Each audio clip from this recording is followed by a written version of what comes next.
विद्युत चुंबकीय प्रेरण के हमारे बहुत ही इंपॉर्टेंट न्यूमेरिकल चल रहे हैं। आज की वीडियो से आपको एक न्यूमेरिकल पक्का देखने को मिल जाएगा। नेक्स्ट वीडियो से हम बहुत ही अच्छी एक सीरीज़ लेके आएंगे अलग ही, क्योंकि एग्ज़ाम आपके करीब हैं तो आपको बहुत ही अच्छे से हम कुछ ना कुछ नया देने का प्रयास करेंगे। पहले सवाल की ओर चलते हैं। आज के जो इंपॉर्टेंट सीरीज़ के सवाल चल रहे हैं उसमें क्या कह रहा है, 100 फेरों वाली फेरे शब्द दिखते ही एन का मान होता है एन बराबर 100 फेरे। 100 फेरों वाली तथा 100 ओम प्रतिरोध वाली 300 ओम प्रतिरोध वाली प्रतिरोध शब्द दिखते ही आर का मान होता है आर बराबर 300 ओम। उसके बाद क्या कह रहा है, प्रतिरोध वाली एक कुंडली से बद्ध चुंबकीय फ्लक्स 0.1 सेकंड में यानी डेल्टा टी का मान हो गया 0.1 सेकंड।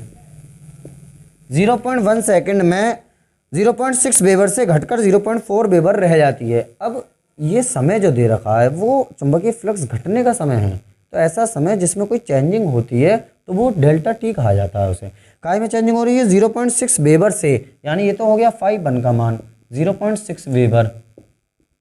0.6 वेबर से 0.4 वेबर रह जाता है, ये काय का मान हो गया फाई 2 का मान 0.4 वेबर। उसके बाद क्या कह रहा है सवाल, उसके बाद कह रहा है कुंडली के सिरों के बीच प्रेरित विभवांतर प्रेरित विद्युत भागबल ये यानी ई का मान, और दूसरा के क्या कह रहा है, प्रवाहित धारा का मान भी ज्ञात कीजिए। प्रवाहित धारा कही जाती है आई को, आई का मान भी हमें ज्ञात करना है। अब सूत्र जो होता है वो सीधा सीधा होता है बिल्कुल, ई बराबर minus N delta phi upon delta T. E बराबर minus N delta phi upon delta T. E बराबर माइनस एन की जगह पर एन का मान कितना है 100 गुणा डेल्टा फाई की जगह पर फाई 2 माइनस फाई 1 लिख देंगे। अगर डेल्टा फाई का मान दे देता तो डेल्टा फाई लिख देते, बटा डेल्टा टी का मान कितना, डेल्टा टी का मान है 0.1। ई बराबर माइनस 100 इंटू फाई 2 का मान कितना है 0.4 माइनस फाई 1 का मान कितना है 0.6 अपॉन 0.1। उसके बाद फिर इस साइड कर लेते हैं, ई बराबर माइनस 100 इंटू 0.4 में से 0.6 घटेंगे तो माइनस के 0.2 बचेंगे अपॉन 0.2 माइनस के अपॉन 0.1। ये पॉइंट से पॉइंट कट जाएगा, माइनस माइनस प्लस हो जाएगा, यानी ई बराबर हो जाएगा 100 दूनी 200 वोल्ट। ई का मान कितना आ गया 200 वोल्ट। अब हमारे पास सूत्र होता है आई का मान भी हमें ज्ञात करना है, आई का मान ज्ञात करना है, आर का मान हमें दे रखा है। अच्छा, ई जो होता है प्रेरित विद्युत वाहक बल या विभवांतर, वो बात एक ही होती है, सूत्र V बराबर आई आर होता है। सपोज ये V बराबर आई आर सूत्र होता है। अब V की जगह पर इस सूत्र में सिर्फ E लिख दिया जाएगा, E बराबर कितना हो जाएगा आई आर। E की जगह पर E का मान 200 बराबर I का मान कितना है, देखो I का मान हमें ज्ञात करना है, गुणा R का मान कितना दे रखा है, R का मान दे रखा है 300। तो ये आई के जो गुणा में है बाजू में वो नीचे आ जाएंगे, यानी 200 बटा 300 बराबर आई। 0 से 0 0 से 0 आई बराबर कितना आ गया निकल के, ये 2/3 एम्पियर, क्योंकि आई का मात्रक होता है एम्पियर। तो बहुत ही बढ़िया सवाल है, काफ़ी बार आया हुआ है। अगले सवाल की ओर चलते हैं। अब दूसरे सवाल की ओर चलते हैं। क्या कह रहा है दूसरा सवाल, स्वप्रेरण गुणांक की परिभाषा लिखिए। परिभाषा हम लिख लेंगे स्वप्रेरण गुणांक की, इसकी भी पूरी आपकी एक बेहतरीन सी सीरीज़ बनेगी जिसमें पूरी थ्योरी कराई जाएगी आपको। फिर कह रहा है 5 हेनरी यानी ये काय का मान हो गया एल का मान, जैसी हेनरी दिख जाए फौरन एल का मान होता है, एल बराबर 5 हेनरी के एक प्रेरक में 0.1 सेकंड में धारा 12 एम्पियर से बदलकर 7 एम्पियर हो जाती है। अब ये 12 एम्पियर से बदलकर 7 एम्पियर हो जाती है, वो वाला समय दे रखा है इसमें। तो यानी ये जो समय हुआ वो डेल्टा टी का मान हुआ, डेल्टा टी ऐसा समय जो किसी चीज़ में चेंजिंग करता है उसे डेल्टा टी कह दिया जाता है। डेल्टा टी बराबर है 0.1 सेकेंड। उसके बाद क्या कह रहा है, 12 एम्पियर से बदलकर 7 एम्पियर हो जाती है। 12 एम्पियर यानी I2 का मान है 12 एम्पियर, 12 एम्पियर से 7 एम्पियर, सॉरी I1 का मान 12 एम्पियर और I2 का मान 7 एम्पियर। प्रेरित विद्युत वाहक बल यानी ई का मान हमें ज्ञात करना है। अब सूत्र होता है बिल्कुल सीधा सीधा एकदम, ई बराबर माइनस एल डेल्टा आई अपॉन डेल्टा टी। तो ई बराबर माइनस एल डेल्टा आई को लिख दिया जाएगा I2 minus I1 upon delta T का मान है 0.1। तो ई बराबर माइनस एल की जगह पर 5 गुणा I2 कितना है 7 माइनस I1 कितना है 12 अपॉन 0.1 कितना हो जाएगा, इस साइड कर देते हैं। ई बराबर -5 गुणा 7 में से 12 गए तो -5 बचेंगे, -5 अपॉन 0.1, पॉइंट हटा लेंगे, 0 बढ़ा लेंगे, इनकी गुणा कर देंगे 25 पचम 25 और ये 0 ऐसी 250 वोल्ट, यही हमारा उत्तर निकल कर आ जाएगा। तीसरे सवाल की ओर चलते हैं। अब तीसरे सवाल की ओर चलते हैं आज के। क्या कह रहा है, अन्योन्य प्रेरण क्या होता है। पहले अन्योन्य प्रेरण की परिभाषा लिखना है। यदि प्राथमिक कुंडली में प्रवाहित 3 एम्पियर की धारा को 0.001 सेकंड में शून्य कर दिया जाए। अब ये 3 एम्पियर की धारा को 0 एम्पियर कर रहा है इतने समय में, तो ये वाला समय हो जाएगा डेल्टा टी। डेल्टा टी बराबर कितना है, 0.001 सेकेंड। उसके बाद अब ये कौन सी वाली कुंडली में, प्राथमिक कुंडली में प्रवाहित धारा, प्राथमिक कुंडली में, तो डेल्टा आई पी बराबर I2 माइनस I1। पहले कितना है 3 एम्पियर, बाद को कितना कर दिया 0, तो इसका मीन्स 0 माइनस 3 एम्पियर, ये हो जाएगी धारा।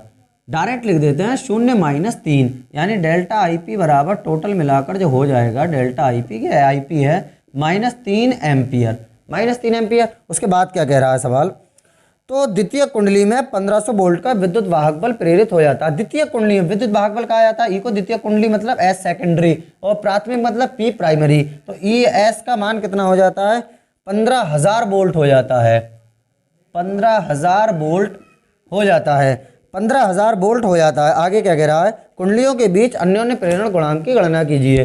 कुंडलियों के बीच अन्योन्य प्रेरण गुणांक यानी एम का मान हमें ज्ञात करना है। तो सूत्र जो होता है बिल्कुल सीधा सीधा होता है, ई बराबर -m डेल्टा आई अपॉन डेल्टा टी। अब है क्या इसमें, प्राथमिक कुंडली में धारा में परिवर्तन होता है तो यहाँ आई पी कर देते हैं, द्वितीय कुंडली में प्रेरित विद्युत वाहक बल होता है इसलिए यहाँ पर एस कर देते हैं। अब यहाँ जगह पर मान रख देंगे, ई एस कितना है 15,000 बराबर -m हमें ज्ञात करना है, गुणा डेल्टा आई पी कितना है -3 बटा डेल्टा टी कितना है 0.001, पॉइंट हटा लेंगे 1 2 3 के बाद 1 2 3 के बाद पॉइंट है 3 0 बढ़ा लेंगे 1 2 3। अब ये माइनस माइनस प्लस हो जाएगा और ये जो 3,000 है वो 15,000 के नीचे आ जाएंगे, यानी 15,000 बटा 3,000 बराबर कितना बचेगा, बराबर बचेगा m। 0 से 0 0 से 0 0 से 0 3 पंजे 15, यानी m का मान आ जाएगा 5 हेनरी। मात्रक क्या होता है इसका, हेनरी। अगले सवाल की ओर चलते हैं। अब चौथे सवाल की ओर चलते हैं। एक कुंडली का स्वप्रेरण गुणांक 40 मिली हेनरी है। ये काय का मान हो गया, एल का, एल बराबर 40 मिली हेनरी। अब ये मिली शब्द हटा देंगे, इसे हटाने के लिए 10 की घात -3 से गुणा कर देंगे, ये हेनरी हो जाएगा। अब ये 0 है, 0 ऊपर जब लेके जाएंगे -3 है तो +1 हो जाएगा, 1 0, तो टोटल मिला के एल बराबर 4 गुणा 10 की घात -2 हेनरी बचेगा। ये 4 गुणा 10 की घात -2 हेनरी। आगे क्या कह रहा, इसमें 5 मिली सेकेंड के बाद धारा 2 एम्पियर से बढ़ाकर 12 एम्पियर हो जाती है, यानी 5 मिली एम्पियर ये काय का मान हो गया, धारा को परिवर्तन कर रहा है, यानी डेल्टा टी का मान, डेल्टा टी बराबर हो गया 5 मिली सेकेंड। 5 मिली सेकेंड, 5 मिली सेकेंड के बाद धारा 2 एम्पियर से बढ़कर 12 एम्पियर हो जाती है। अब ये मिली शब्द हटा लेंगे, ऐसे हटाने के बाद 10 की घात -3 से हम गुणा कर देंगे, ये सेकंड बन जाएगा। क्या बन जाएगा, सेकंड। मिली शब्द दिखते ही जैसी मिली दिख जाए फौरन 10 की घात -3 से गुणा कर दी जाती है। आगे क्या करा, 7 एम्पियर से 2 एम्पियर से 12 एम्पियर हो जाती है, यानी I1 का मान है 2 एम्पियर और तो I2 का मान कितना हो जाता है 12 एम्पियर। उसके बाद क्या कह रहा है सवाल, प्रेरित विद्युत वाहक बल की गणना कीजिए। प्रेरित विद्युत वाहक बल ई को कहा जाता है। अब ई का डायरेक्ट सूत्र होता है, अभी हमने जिक्र किया था इस चीज़ का, -L डेल्टा आई अपॉन डेल्टा टी। अब यहाँ पर ई का मान हमें ज्ञात करना है, इस साइड कर लेते हैं। ई बराबर -L का मान कितना है 40 गुणा 10 की घात -3 गुणा डेल्टा आई का मीन्स होता है I2 minus I1, I2 12 minus I1 2, 12 में से 2 जाएंगे तो कितने बचेंगे 10। लेकिन कोशिश ये करते हैं ये उत्तर प्लस का आ जाए, तो हम I1 माइनस I2 कर देंगे, क्योंकि माइनस माइनस प्लस कर लेंगे इसलिए। बटा डेल्टा टी कितना, डेल्टा टी 5 गुणा 10 की घात -3, 5 गुणा 10 की घात -3, 10 की घात -3 से 10 की घात -3, 5 8 40, 10 की घात -3 से 10 की घात -3 सीधा कट गया 5 8 40, तो ई बराबर हो गया -8 गुणा I1 कितना है, I1 है 2 माइनस I2 कितना है 12, तो ई बराबर हो गया -8 गुणा -10। तो यानी ई बराबर आ गया 10 अट्ठे 80 वोल्ट, 10 अट्ठे 80 वोल्ट। यही हमारा उत्तर निकल कर आ जाएगा। अगले सवाल की ओर चलते हैं अब। रेल की दो पटरियां आपस में तथा ज़मीन से पृथक्कृत हैं, इन्हें 1 मिली वोल्ट मीटर से जोड़ा जाता है। रेल की दो पटरियां आपस में पृथक्कृत यानी अलग अलग हैं और इन्हें 1 मिली वोल्ट मीटर से जोड़ा जाता है। जब इन पर एक ट्रेन 180 किलोमीटर प्रति घंटा की चाल से दौड़ती है, यानी ये काय का मान हो गया, चाल का, v बराबर 180 किलोमीटर प्रति घंटा। अब किलोमीटर प्रति घंटा को मीटर प्रति सेकंड में बदल लेंगे। किलोमीटर प्रति घंटा को मीटर प्रति सेकंड में बदलने के लिए 5/18 से गुणा कर देते हैं, मीटर प्रति सेकंड हो जाएगा। 18 एकम 18, ये 0 ऐसी, यानी v का मान कितना आ जाएगा, 50 मीटर प्रति सेकंड। उसके बाद क्या कह रहा है, उसके बाद कह रहा है जब एक ट्रेन, तो मिली वोल्ट मीटर का पाठ्यांक क्या होगा, यानी मिली वोल्ट मीटर का पाठ्यांक, इसका मीन्स हमसे ये पूछा गया है जो उसका पाठ्यांक है, यानी प्रेरित विद्युत भागबल जो है उसका वो कितना होगा, यानी ई का मान हमसे पूछा गया है। आगे क्या कह रहा है, दिया गया है पृथ्वी के चुंबकीय क्षेत्र का ऊर्ध्वाधर अवयव, ये काय का मान हो गया, ये बी का मान हो गया। बी बराबर कितना दे रखा है, 0.2 गुणा 10⁴ वेबर प्रति मीटर स्क्वायर, वेबर प्रति मीटर स्क्वायर।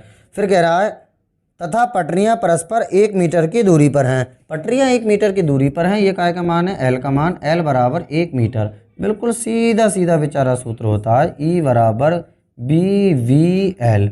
तो ई बराबर बी की जगह पर बी का मान 0.2 गुणा 10⁴ गुणा वी की जगह पर वी का मान 50 गुणा स्मॉल एल का मान 1। पॉइंट हटा लेंगे, नीचे अपने पास से एक लिख के एक 0 बढ़ा लेंगे, 0 से 0 उड़ गया, 5 दूनी 10 हो जाएंगे, 5 दूनी 10 गुणा 10⁴ या 0 को भी घात में पहुंचा देंगे। ई बराबर 1 गुणा 10⁵ और मात्रक होता है इसका वोल्ट।